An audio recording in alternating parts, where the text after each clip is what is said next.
This morning, a big change for the internet today. The FCC order to roll back Obama-era net neutrality protections goes into effect.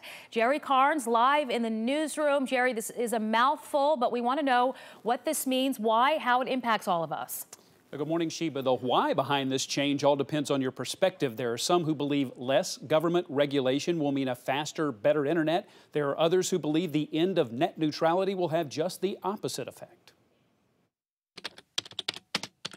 Don't expect major changes when you go surfing today, but the end of net neutrality could impact the internet of the future. Internet service providers insist it won't happen, but they are now free to guide you towards certain sites and services, much to the disappointment of some. We're going to see a slow chipping away of the open internet that we've all come to rely on. Net neutrality went into effect in 2015. The Obama administration promoted it as an effort to keep internet service providers from guiding you to services and websites that benefit them while keeping you away from the content of a rival.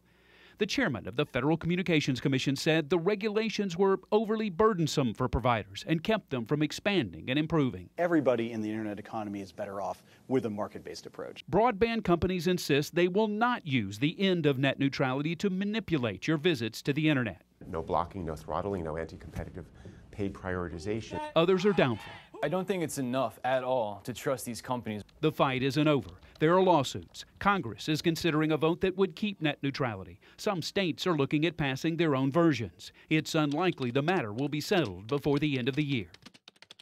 The FCC's repeal of net neutrality includes a provision that's supposed to keep states from creating their own net neutrality rules, so there will be a fight over that. 5 governors have issued executive orders that prohibit their states from doing businesses with companies that violate net neutrality principles. So this is not settled, far from it. Back to you, Sheila. All right, Jerry, thank you.